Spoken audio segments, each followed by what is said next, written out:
दोस्तों एक बार फिर से स्वागत है आपका प्रजापति न्यूज में। दोस्तों क्या आपको मालूम है चाइना में बाढ़ आया हुआ है? हाँ दोस्तों, आपने बिल्कुल सही सुना, चाइना में बाढ़ आया हुआ है। आपको विश्वास नहीं हो रहा होगा। अगर हम आपसे कहें कि असम में बाढ़ आई है तो भारी मात्रा में लोग फंसे हुए हैं, तो हमें पता है आप में से अधिकतर लोगों को इस बात में कोई भी इंटरेस्ट नहीं होगा कि हम क्या कह रहे हैं और क्यों कह रहे हैं। और कुछ लोग तो ये भी कहेंगे कि असम में बाढ़ आई है तो कौन सी बड़ी बात हो गई, वहां तो अब हर साल का किस्सा हो गया है। तो ऐसे में सोचने वाली बात यह है कि हर साल असम, बिहार जैसे राज्यों में बाढ़ क्यों आती है। खास करके असम जैसे राज्य क्यों हर साल बाढ़ से पीड़ित होते हैं और करोड़ों के खर्च के साथ साथ हजारों लोगों को अपनी जान से हाथ धोना पड़ता है। इसी के साथ दोस्तों आज मैं यानी आपका दोस्त विशाल प्रजापति आपको ये भी बताऊंगा कि सबकी नाक में दम करने वाले चीन को भी बाढ़ ने नहीं छोड़ा। बस इस वीडियो को लास्ट तक देखते रहिए। मिर्च मसाले के साथ साथ आपकी आंखें ऐसे खुलेंगी कि आपको पूरी तरह से हैरान होना ही पड़ेगा। चलिए वीडियो को शुरू करते हैं, लेकिन हाँ, वीडियो शुरू करने से पहले एक छोटी सी रिक्वेस्ट है। वीडियो के नीचे रेड कलर का सब्सक्राइब बटन दिख रहा होगा, उस पर क्लिक करके सब्सक्राइब कर लें और साइड में बेल आइकॉन भी दिख रहा होगा, उस पर भी क्लिक कर लें ताकि आपको वीडियो मिले सबसे पहले।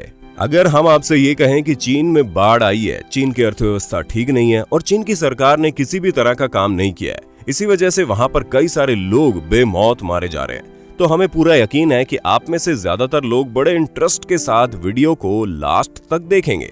लेकिन अगर हम आपसे कहें कि हमारे देश में पिछले कई सालों से लगातार असम में बाढ़ आ रही है और इस साल तो हालात ये हैं कि 3.5 करोड़ की आबादी वाले इस राज्य में करीब 70 लाख लोग बाढ़ से पीड़ित हैं। ऐसे में आप ये समझ लीजिए कि असम में भारी मात्रा में आबादी इस समय बाढ़ से पीड़ित है और जगह जगह आपको बाढ़ का पानी मौजूद दिख जाएगा।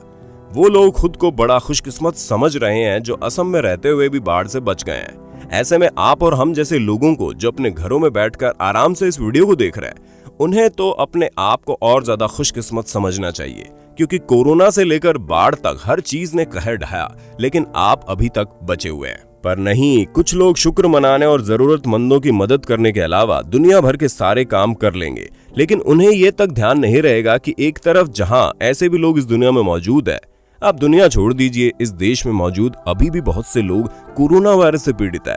ऐसे में जब बाढ़ से पीड़ित लोगों की खबरें सामने आती है तो दिल ही दहल जाता है। हर कोई सोचता है कि बेचारे असम के लोग, लेकिन कोई भी मदद का हाथ आगे बढ़ाने को तैयार नहीं है।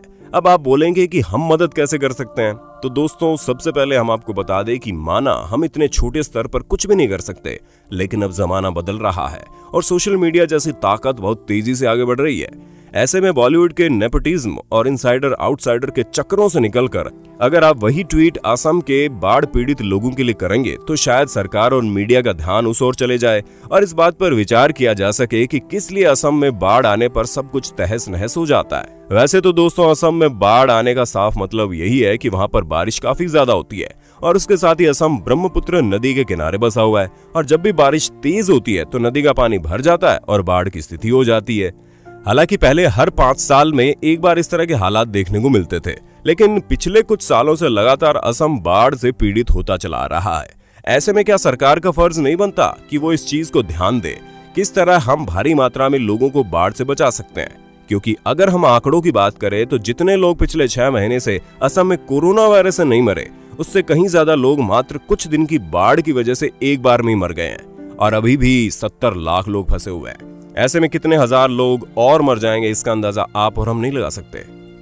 असम जैसे राज्यों के बारे में मीडिया भी ज्यादा खबरें नहीं लाती। हाँ, इक्का दुक्का बार ये दिखा दिया गया कि पानी का स्तर यहाँ तक पहुंच गया है और इतने लोग फंसे हैं, इतने लोग निकाले जा रहे हैं। उसके अलावा क्या करना चाहिए और क्या नहीं, इस बारे में मीडिया की बोलती नहीं निकलती।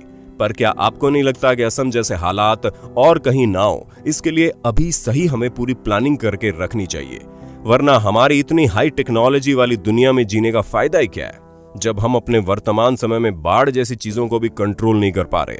हाँ, माना कि पानी के बहाव और प्रकृति के कहर को पूरी तरह से रोका नहीं जा सकता, लेकिन उससे बचने के तरीके तो निकाले जा सकते हैं। और अगर हम इस बारे में कुछ गलत कह रहे हैं तो हम जरूर चाहेंगे कि आप हमें कमेंट करके अपनी राय बताएं।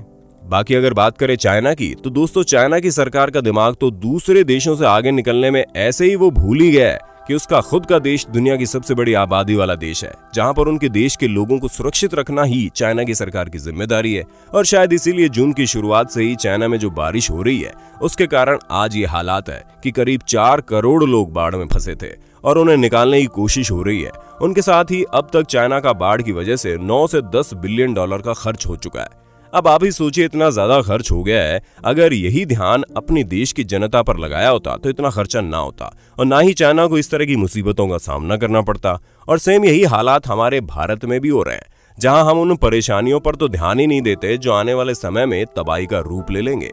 और असम की ये बाढ़ भले ही किसी को दिखाई ना दे, ये छोटी सी परेशानी लगे, लेकिन जब यही चीज तबाही का रूप ले लेगी तो कोई कुछ नहीं कर पाएगा। हमें पूरा यकीन है आपको एक एक बात समझ में आ गई होगी। बाकी आपका इसके बारे में क्या कहना है हमें कमेंट करके जरूर बताइए। और ऐसे इंटरेस्टिंग वीडियोस को लगातार देखने के लिए हमारे चैनल को लाइक, शेयर और सब्सक्राइब कर देना। हाँ, हम फिर मिलेंगे नई वीडियो में, तब तक जय हिंद जय भारत। दोस्तों, आपकी स्क्रीन पे 2 और वीडियोस दिख रही हैं, जिसे देखने के लिए आप इस स्क्रीन पर क्लिक करें। दोनों देखिएगा, बहुत अच्छी वीडियो बनी है।